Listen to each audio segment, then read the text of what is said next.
PTV, Telebisyon ng Bayan.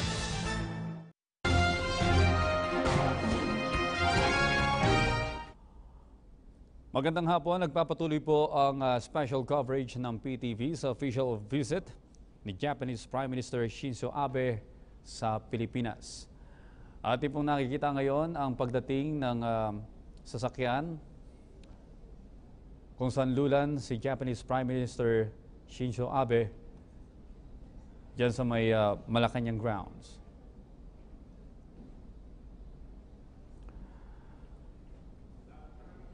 Mismong si Pangulong Rodrigo Duterte ang sumalubong sa Premier ng Japan, kung saan inaasahan pong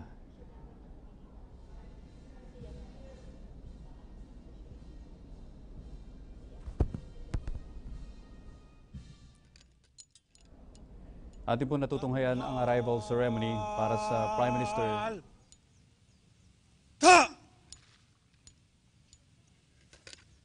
Pinuno, tanghal. Ta.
Pinuno, baba. Ta. Ang dadala. Kalis. Baba! Ta!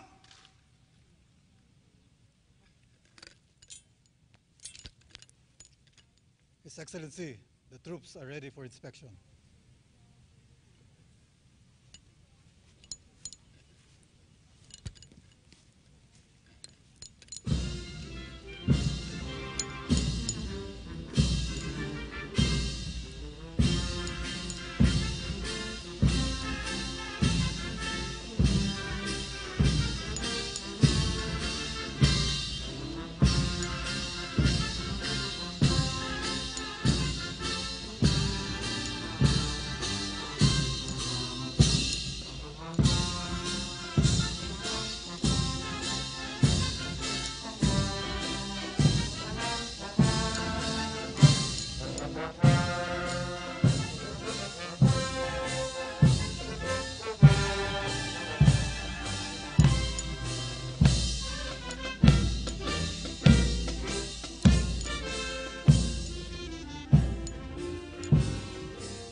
Excellency, the colors. Ready, and salute.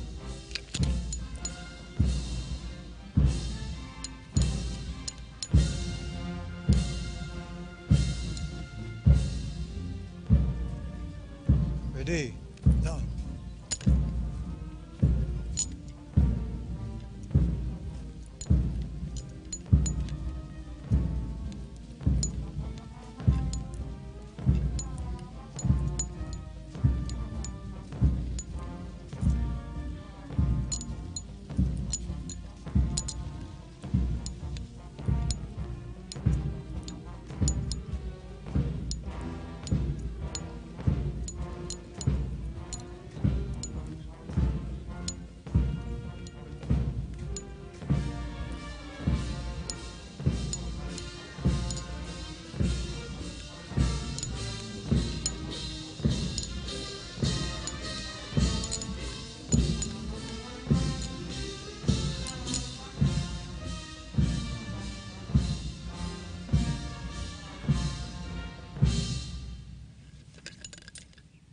Tanghal!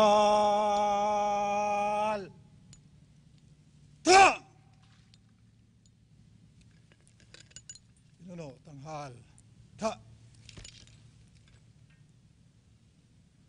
Ba, ta. Ang dadala. Kalis. Baba! Ta!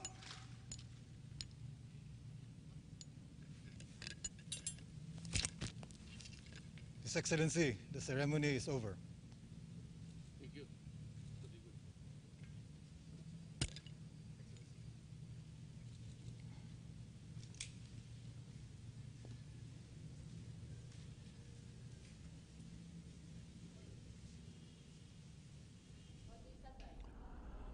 Ating pong natutunghayan ngayon ang arrival ceremony na para kay Prime Minister Shinzo Abe, kung saan pinangunahan ito ni Pangulong Rodrigo Duterte.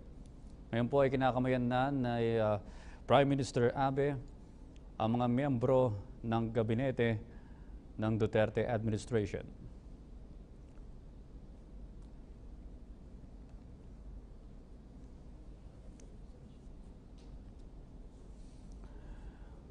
Si Prime Minister Shinzo Abe po ang kauna-unahang mataas na pinuno ng isang bansa na bumisita sa Pilipinas ngayong 2017. Ngayon naman po kinakamayan ng Pangulong Rodrigo Duterte ang mga Japanese delegates or businessmen na bisita rin sa palasyo ng Malacanang kasama ni Prime Minister Abe.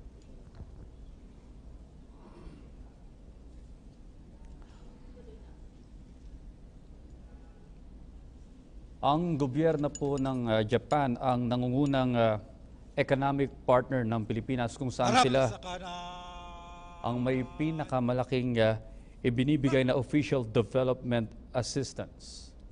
Kung inyo pong mapapansin, hindi kasama ni Prime Minister Shinzo Abe ang kanyang may bahay dahil ito po'y dumiretso sa may Philippine National School for the Blind sa Pasay City. Ating pong natutunghayan ang nakatakdang magpasok sa palasyo or sa may mismong Malacanang Palace ni Prime Minister Abe. Mamaya po ay mapag-uusapan sa bilateral meeting ang counter-terrorism, ang pagpopondo po ng Japan sa drug rehab projects ng Pilipinas, gayon na rin sa mga malalaking infrastructure development projects, maging ang maritime cooperation at iba pang development projects.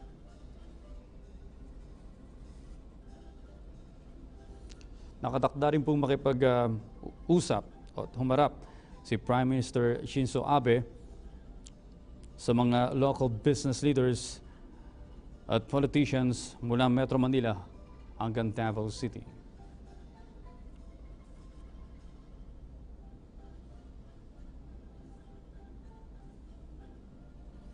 Kamakailan lamang din po ay nakipagkita si Pangulong Rodrigo Duterte sa may Foreign Minister ng Japan na si Foreign Minister Fumio Kishida sa Davao City. Kung maalala po, noong 2016 ay ang ika-anim na pong taong normalization ng diplomatic relations ng Pilipinas at ng Japan. Kung maalala, si Pangulong Rodrigo Duterte ay bumisita sa Japan kung saan personal niyang inimbita si Prime Minister Shinzo Abe na magtungo dito sa Pilipinas. Nakatakda rin po magtungo sa Davao City ang Japanese Premier upang bisitahin din ang bahay ni Pangulong Rodrigo Duterte.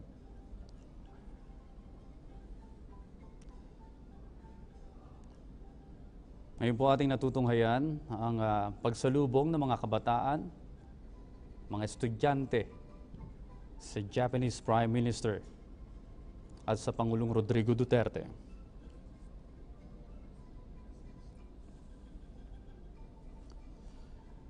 Kung maalala po, mula sa Japan, binanggit ni Pangulong Rodrigo Duterte na merong 1.8 billion business deals na verbal commitment ang kanyang dinala mula sa kanyang pagbisita sa Japan, kung saan meron ding $7.2 billion na commitment ang Japan patungkol sa infrastructure, water and power projects mula sa may kumpanyang Maruben, isang private company mula sa bansang Japan.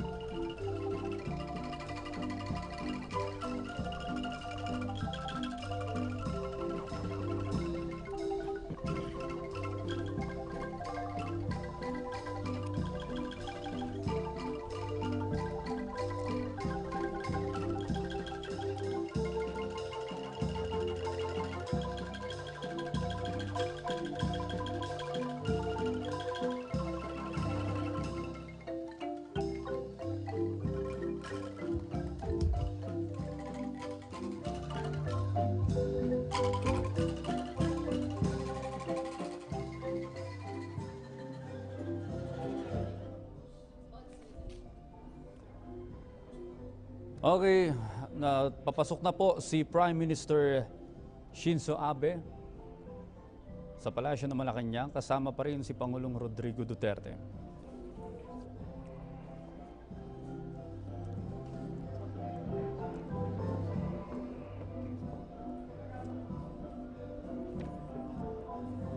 Ito po ang inihandang arrival ceremony ng Malacanang para sa Premier ng Japan.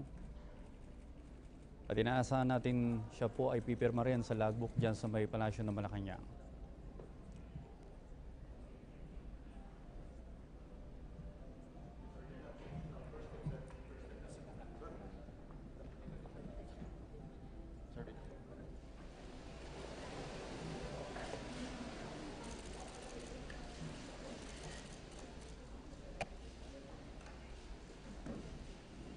Si Japanese Prime Minister Shinzo Abe po ang kauna-unahang mataas na leader ng ibang bansa na bumisita sa Pilipinas ngayong taong 2017. Ito po ay para mapagtibay ang relasyon ng gobyerno ng Pilipinas at Japan. Kasama po ni Prime Minister Abe ang business delegates mula sa Japan, kung saan sinalubong siya ni Pangulong Rodrigo Duterte kanina kasama ang mga gabinete ng Duterte administration. Dito po inaasahang matatalakay ang patungkol sa counter-terrorism, drug rehab projects,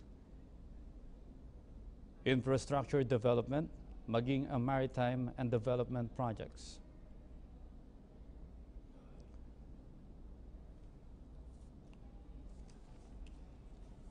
Mula nang nagtungo si Pangulong Rodrigo Duterte sa may bansang Japan, kanya rin pong sinabi na merong business deals o verbal commitment na ipinangako ang gobyerno ng Japan na nagkakahalaga ng $1.8 billion.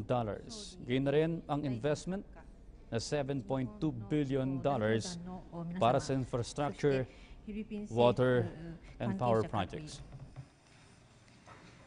Welcome to Manila, Prime Minister Abe. We are pleased and honored to host you and your delegation from Japan. 安倍総理、マニラへようこそ。私どもは総理および日本の代表の皆様をお迎えすることを極めて光仁かつ光栄に感じております。This is the very first official visit to the Philippines of a head of government under this administration. 今政権下におきましては、安倍総理の訪問はフィリピンへの国家元首の訪問として最初のものとなります。This also demonstrates the shared commitment to further strengthen our important and valued strategic partnership. これは私どもの重要かつ貴重な戦略的パートナーシップをさらに強固していくお互いの共有のコミットメントを示すものと思われます。Your Excellency, I look forward to a most productive meeting today. 閣下、本日私は最も生産的な会談を期待しております。We have the opportunity to take stock of the developments following my official visit to Tokyo in October 2016. 2016年10月に私が東京に公式訪問をして以来、さらなる進展を見ていく機会でもあります。We can identify ways of building on agreements we have made on a wide range of issues that will benefit both our nations and peoples. 我々双方の国家および国民に利することになるさまざまな広範囲な問題について行った合意についてさらに肉付けしていく方策を見出すことができます。These include, among others, intensifying trade and investments, bolstering defense, securing just and lasting peace and development in Mindanao, strengthening law enforcement against criminality, and ensuring maritime safety and security. そういった分野の中には、とりわけ貿易、投資の強化、また国防の強化、正義および恒久平和および発展をミンダナオ島地域において確保すること、さらに犯罪に対する法執行を強化し、海上の安全保障を確保するといった内容が含まれております。Let us continue to work together to achieve goals of a more stable and secure region so that our nations and peoples can enjoy more peace, progress, and prosperity. ぜひとも協力して、より安定し、かつ安全である地域を達成するという目標を達成していきたいと思います。そうすることで、双方の国および国民がより大きな平和、振興および繁栄を享受することができるでしょう。On that note, I would like to give the floor to Prime Minister Abe to make his opening statement. ここで、次に、安倍総理に開会の辞をお願いしたいと思います。初めてのゲストとしてお招きをいただいたことを大変光栄に思います。This is a tremendous honor for me to be invited as the very first foreign dignitary under your administration visiting Manila. 私の今年の外遊としては初めての訪問が帰国となったわけでありまして、日本にとって帰国との関係を一番重視していることの表れでもあります。I chose the Philippines as my first destination this year, and that is a testament to my primary emphasis on our bilateral relationship with the Philippines. 昨年10月にお目にかかって東京でお迎えしてあまり間を置かずにこうしてお目にかかれることを大変嬉しく思います。Back in October, I welcomed Mr. President in Tokyo, and I am delighted to be back in Manila to see you again after only a short interval.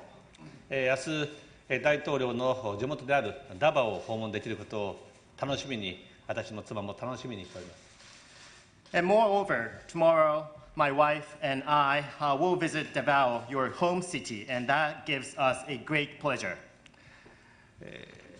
今年、大統領は ASEAN の議長を務められると承知をしておりますが、ASEAN 関連会合および東アジアサミットの成功に向けて全面的に支援をしていく考えであります。Mr. President will serve as the ASEAN chair this year, and I am ready to fully support your chairmanship so as to have successful ASEAN-related summit meetings and the East Asia Summit this year.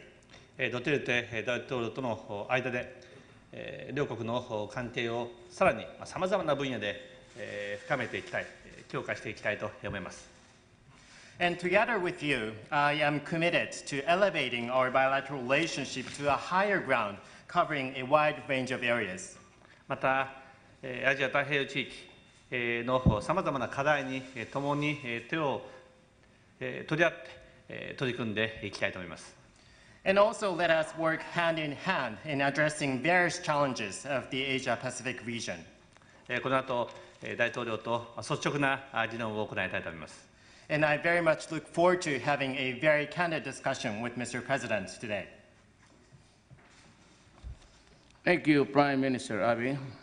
Allow me now to discuss the following points, which will concretize the various aspects of the joint statement we agreed on October of 2016. 安倍総理、どうもありがとうございます。今、ここで、以下の点について申し上げさせていただきたいと思います。これは2016年10月、双方の国が合意しました共同声明におきまして述べてあるさまざまな点を具体化するものであります。We are grateful for Japan. Atin pong natunghayan ang opening statement ni Pangulong Rodrigo Duterte, gayon na rin po ni Japanese Prime Minister Shinzo Abe. Sa opening statement ng Pangulo ay kanya pong ikinagalak ang pagpunta dito ni Prime Minister Shinzo Abe, kung saan inaasahang pag-uusapan nila maya-maya lamang ang trade and investment sa pagitan ng gobyerno ng Pilipinas at ng Japan, maging sa defense at maging ang Mindanao Development na kilalang tinutulungan ng gobyerno ng Japan. Pag-uusapan din ng maritime security at counter-terrorism. Hinikayat din ni Pangulong Rodrigo Duterte si Prime Minister Shinzo Abe na ipagpatuloy ang mabuting relasyon nito sa Pilipinas. Gayon na rin sa opening statement naman ng Prime Minister ay sinabi niya na pinili niya ang Pilipinas na unang bisitahin upang makita na rin si Pangulong Rodrigo Duterte at ang hometown nito na Davao City. Sa kanya rin ipinangako na committed ang Japan na pataasin pa ang pakipagtulungan nito sa Pilipinas. At sumayin niyo po ang PTV coverage ng arrival ceremony